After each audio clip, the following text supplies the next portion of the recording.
बाबासाहेबांचे हे तात्विक बोल. मग त्यांनी एक मोठा पाव म्हणजे डबल रोटी काढला व त्याचे 2 समान भाग करून मग मला दिला.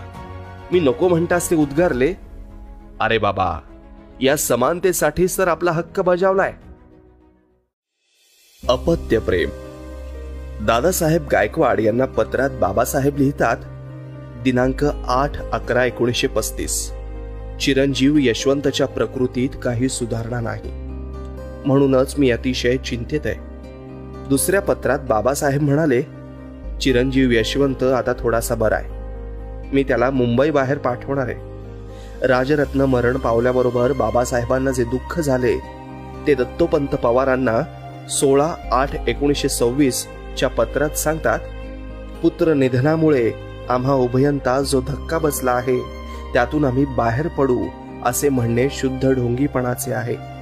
आतापर्यंत 3 मुले आली आणि 1 मुलगी, अशा 4 लाडक्या बाळांना मोठमाती देण्याचा प्रसंग आमच्यावर ओढावला. त्यांची आठवण आली की मन दुःखाने खेचते. त्यांच्या भविष्याविषयी जे इमले आम्ही बांधले होते ते ढासळले ते वेगळेच. आमच्या जीवनावरून हा दुःखाचा ढग वाहत आहे. मुलांच्या मृत्यूबरोबरच जीवनाला चव आणणारे मीठच नष्ट झाल्यामुळे आमचे जीवन आळणी झाले आहे. बायबलमध्ये म्हटले ना, तुम्ही धरित्रीचे मीठ आहात. मिठाची चवच गेली तर त्याला खारटपणा कशाने आणता येईल? शून्यवत होऊन पडलेल्या माझ्या जीवनात या वचनाची सत्यता पटते. माझा शेवटचा मुलगा असामान्यच होता. त्याच्यासारखा मुलगा मी क्वचितच पाहिला असेल. तो गेल्यावर माझे आयुष्य तणाने माजलेल्या बागेसारखे झाले आहे. दुःखातिशयामुळे पुढे काही लिहिवत नाही. दुःखाने खंगलेल्या तुझ्या मित्राचा तुला नमस्कार. दादासाहेब गायकवाडांच्या पत्रात दिनांक 30/6/1949. साहेब लिहितात, मी घटना समितीच्या कामात अतिशय गुंतलो आहे. एका महत्वाच्या गोष्टीबद्दल आपल्याला लिहावयाचे होते, परंतु ते लिहू शकलो नाही. चिरंजीव यशवंताची लग्न करण्याची इच्छा आहे. त्याच्याकरिता मी मुलगी पाहत आहे. एखादी चांगली मुलगी आपल्या पाहण्यात आहे काय? मुलगी पुढील प्रमाणे असावी. 1. ती दिसावयास चांगली असावी. 2. तिला चांगले व्यक्तिमत्व असावे व दिसण्यात सुंदर असावी. 3. कुशलतेने ती चांगली असावी. 4. ती अगदीच लहान वयाची नसावी. ती पदवीधर नसली तरी चांगली सुशिक्षित असावी. हे फार जरुरीचे पत्र म्हणून समजावे. नागपूरकडे अशी मुलगी आहे का हे कळवावे. गायकवाडांना दुसरे पत्र. तुम्हाला माझे परवाचे पत्र पोहोचले असेलच. त्यात चिरंजीव यशवंताच्या लग्नाबद्दल मी लिहिले आहे. आपण इकडे आल्यास ठीक, म्हणजे आपण दोघे स्वतः त्यावर विचार करू. घटना समिती काही सुट्टी निमित्ताने तहकूब होईल. मी फारच थकलो असल्याने विश्रांतीसाठी सिमला किंवा मसुरीला जाणार आहे. आपली चूक मूक होऊ नये याकरिता आपण ताबडतोब यावे. श्री कवाडे येथे आले तेव्हा त्यांनी सांगितले की नागपूरच्या 3 मुली बऱ्या आहेत. त्यापैकी एकीची चिरंजीव यशवंत निवड करू शकतो. याकरिता आपण श्री कवाडे व ची यशवंत यांची भेट घ्यावी. मी मुंबईत जानेवारीच्या पहिल्या आठवड्यात येईन. मी हल्ली कोणालाच लिहिले नाही. 1 महिना होऊन गेला. मी कमलकांत अर्थात चित्रे यांनाही लिहिले आहे. याचे कारण मी मुंबईहून येथे परत आल्यावर प्रकृतीत पुन्हा बिघाड झालाय. पुन्हा माझ्या पायात वेदना सुरू झाल्या असून त्या तीव्र स्वरूपाच्या आहेत. गिडीनेस येण्यास सुरुवात झाली आहे. त्यामुळे वाचन व लिखाण करता येईना. आता मला थोडेसे बरे वाटत आहे म्हणून तुम्हाला हे पत्र लिहित आहे. चिरंजीव यशवंताच्या लग्नाबाबतचा तुमचा पत्रातील मजकूर कळला. तो त्याच्या इच्छेप्रमाणे लग्न करण्यास मुक्त आहे. त्याने नागपूरकडील मुली का नाकारल्या? त्या कशा दिसतात याची मला माहिती नाही, पण त्या चांगल्या सुशिक्षित होत्या. यशवंत शिकलेल्या मुलीशी लग्न करू इच्छित नाही असे वाटते. म्हणूनच तो अशिक्षित मुली पसंत करण्याच्या मागे आहे. त्याच्या या विचाराशी मी सहमत नाही. मी श्री राजभोज यांची मुलगी पाहिली नाही, त्यांची जात वेगळी आहे म्हणून मी लग्नास नकार देणार नाही, कारण अशा गोष्टींवर माझा विश्वास नाही. चिरंजीव यशवंतरावच्या लग्नात सविताबाई उपस्थित होत्या, बाबासाहेब नव्हते. भाऊराव गायकवाडांच्या पत्रात साहेब लिहितात, पहिल्या पत्नीच्या निधनानंतर पुन्हा लग्न न करण्याचा मी निर्धार केला होता, परंतु आता दुसरा विवाह करण्याचा मी निर्णय ठरवलाय. जी सुगृहिणी असून वैद्यक शास्त्रातही पारंगत आहे अशा पत्नीची मला आवश्यकता आहे. दलित समाजात अशी स्त्री सापडणे अशक्य असल्याने मी एका सारस्वत बाईची निवड केली आहे. आपला एक सहकारी माझा मुलगा यशवंत आणि माझी नियोजित पत्नी शारदा यांची मने एकमेकांविषयी क्लुषित करत आहेत हे मला कळविण्यास अत्यंत दुःख होत आहे. मुलाच्या भवितव्याचा प्रश्न साहेबांना चांगलाच भेडसावत होता.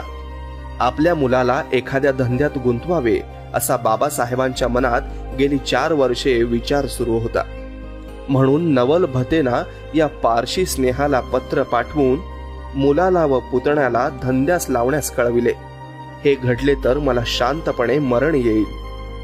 बाप आपल्या मुलाच्या हितासाठी जसा झटतो तसा तू माझ्या मुलासाठी झटून त्याला काहीतरी सतत चालेल असा धंदा शिकव. त्याप्रमाणे नवल भतेना यांनी मुलास व पुतण्यास एक धंदा काढून दिला. परंतु बाबासाहेबांचे पितृहृदय त्या धंद्यातील अपयशामुळे निराशेने चांगलेच पोळून निघाले. अखेरचा संदेश. पंतप्रधान नेहरू यांच्याशी मतभेद असलेल्या विचारवंतांचे म्हणणे लोक मुळीच ऐकावयास तयार नाही. साहेब सुस्कारा टाकून म्हणाले, ज्या देशात पूर्वी ग्रहदूषित मनाचे लोक असतात त्या देशात जन्म घेणे हे मोठे पाप आहे. मला सर्व बाजूंनी शिव्याशाप खावे लागले तरी मी केलेले कार्य पुष्कळच मोठे आहे. मी माझे कार्य मृत्यूपर्यंत चालू ठेवीन असे म्हणून ते रडू लागले. एके दिवशी नानकचंद रट्टूंना ते म्हणाले, माझ्या लोकांना सांग की मी जे काही केले आहे ते मी अत्यंत हाल अपेष्टा सोसून आणि आयुष्यभर दुःख भोगून आणि माझ्या विरोधकांशी लढून मिळवले आहे. महत् प्रयासाने हा काफिला जेथे दिसतो तेथे आणून ठेवला आहे. मार्गात कितीही अडचणी आल्या आणि संकटे आली तरी तो काफिला आता मागे फिरता कामा नये. जर माझ्या सहकार्यांना तो काफिला पुढे नेता येत नसेल तर त्यांनी तो तेथेच ठेवावा, पण काही झाले तरी तो मागे नेता कामा नये. हाच माझ्या लोकांना संदेश आहे. अखेरचे राजकीय भाषण. नागपूरच्या श्याम हॉटेलमध्ये त्यांनी आपल्या पक्षातील लोकांची सभा घेतली. त्यावेळी ते म्हणाले, मला माहित आहे की तुम्हास धर्मापेक्षा राजकारणात अधिक उत्साह वाटतो, परंतु मला राजकारणापेक्षा धर्मात विशेष रस वाटतो. शेड्यूल्ड कास्ट फेडरेशनने दलित वर्गात स्वाभिमान व आत्मप्रतिष्ठा निर्माण केली आहे, परंतु वर्गीयांनी आपल्यामध्ये आणि इतर समाजामध्ये एक मोठी भिंत उभी केली आहे. परिस्थिती अशा थराला आली आहे की अस्पृश्य वर्गातील उमेदवारांना इतर लोक मते देत नाहीत. तेव्हा त्यांनी ज्या लोकांना दलितांच्या गाऱ्हाण्याविषयी सहानुभूती आहे त्यांच्या सहाय्याने एक राजकीय पक्ष स्थापावा आणि दुसऱ्या पक्षातील नेत्यांबरोबर काम करण्याचा प्रयत्न करावा. आता परिस्थितीचा आढावा घेण्याची वेळ आली आहे. बाबांचे थोरपण. मानपत्र समारंभ. या कार्यासाठी भरवण्यात आलेल्या सभांच्या हस्तपत्रिका साहेबांना दाखवण्यात आल्या. त्यात साहेब DSCची पदवी घेऊन विलायतेहून येणार अशा अर्थाचे एक वाक्य होते. त्यावर साहेबांनी आक्षेप घेतला व ते रागाने लोकांना म्हणाले, ही पदवी मला अजून मिळालेली नाही. या पदवीचा निकाल 2-3 महिन्यांनी समजेल. तुम्ही खऱ्या वस्तुस्थितीची संपूर्ण माहिती न घेता हे कार्य हाती घेतले हे बरे केले नाही. या गोष्टीबद्दल तुम्ही माझी संमती घेण्यास प्रथम यावयास हवे होते.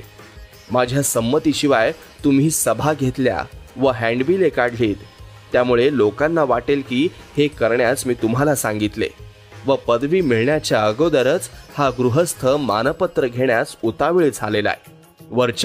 वरच्या वर्गाचे लोकही म्हणतील की बघा, महार विलायती शिक्षण घेऊन आला आणि आपल्या लोकांकडून दिवे ओवाळून घेऊ लागला. मी शिक्षण घेतले हा मोठा प्रताप नाही. समाजाकडून मानपत्र घेण्यासारखे माझ्या हातून समाजाचे कार्य झालेले नाही. मी जेव्हा समाजासाठी भरीव कार्य करीन तेव्हा तुम्ही मला मानपत्र द्या, ते मी आनंदाने स्वीकारीन. आता ते स्वीकारणार नाही. श्री खैरमोडे बाबासाहेबांचे चरित्र लिहिणार आहेत व त्यासाठी माहिती गोळा करून ठेवित आहेत हे वर्तमान साहेबांना कळलेले होते. ते आपल्या चरित्राची माहिती सांगण्याची टाळाटाळ करत होते. ते म्हणाले, अरे मी पदव्या मिळवल्या, 4 पुस्तके लिहिली, यापेक्षा आम्ही विशेष असं काय केलेलं आहे? मग माझे चरित्र तू आताच का लिहावेस? माझ्या हातून समाजाचे काही भरीव कार्य झाले तर मग माझे चरित्र लिहिण्यास काहीतरी सारस्य आहे. मी 80 वर्ष जगणार आहे व एवढ्या काळात समाजाचे हित होईल असे पुष्कळ कार्य करणार आहे. 30-40 ग्रंथ लिहिणार आहे, धर्माचे आंदोलन करणार आहे. या सर्व गोष्टी माझ्या हातून झाल्या तर मग माझ्या चरित्राला काही महत्व येईल. इलाखा शहर दंडाधिकारी चिमणलाल यांच्या अध्यक्षतेखाली डॉक्टर आंबेडकर यांचे अभिनंदन करण्यासाठी समारंभ घेण्याचे ठरवले. संमती घेण्यास लोक गेले असता त्यांना नम्रपणे म्हणाले की मला मानपत्र नको. मी तुमच्यावर उपकार करण्यासाठी शिकलो नाही. मला परमेश्वर कृपेने संधी मिळाली म्हणून मी शिकलो. माझ्याप्रमाणेच इतरांना संधी मिळाली तर तेही माझ्याप्रमाणेच मोठ्या परीक्षेत उत्तीर्ण होतील. यास्तव तुम्ही माझ्या मानपत्रासाठी जो पैसा जमवला असेल तो अस्पृश्य जातीतील लायक विद्यार्थ्यांस देण्यासाठी उपयोगात आणा. लंडनला जाताना बोटीवर चढताना गगनभेदी जय जयकार झाला. त्यात बाबासाहेब म्हणाले, ही जय जयकाराची प्रदर्शने मला बेचैन करतात. या जय जयकारांनी व्यक्त केली जाणारी विभूती पूजेची भावना माझ्या लोकसत्तात्मक प्रवृत्तीला व्यथित व उग्र करून सोडले. हे जय जयकाराचे सोहळे माझ्या मनाला कष्टदायी वाटतात. आपल्या लोकांना माझ्याबद्दल वाटणाऱ्या अपेक्षा त्याच्याविषयी कर्तव्याचे मला तीव्र स्मरण करून देतात. एखाद्या वेळेस असे वाटते जगात एकटा असावं, शांत व स्वतंत्र जीवनक्रम उपभोगात घ्यावा.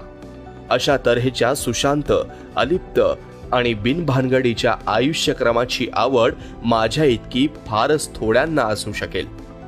अशा प्रकारच्या निवांत सुखप्रद आयुष्यक्रमावर माझ्यापेक्षा अधिक हक्क तरी अन्य कोणाचा असू शकणार? दुःखांती दुःख अगर कष्टांती विश्राम हा सिद्धांत अचूक व सर्वांना लागू पडणारा असला तर मला पाहिजे असलेला निवांत, स्वतंत्र, अलिप्त असा जीवनक्रम मला यापूर्वीच लाभायला हवा होता. परंतु तो सिद्धांत मला लागू पडणार नाही हे मी आता समजून चुकलो आहे. गोंगाटाचा आयुष्यक्रम माझ्या 5वीला पुजलेला असून तो मला त्याच्या पुढे शेवटपर्यंत पुरून उरणार आहे.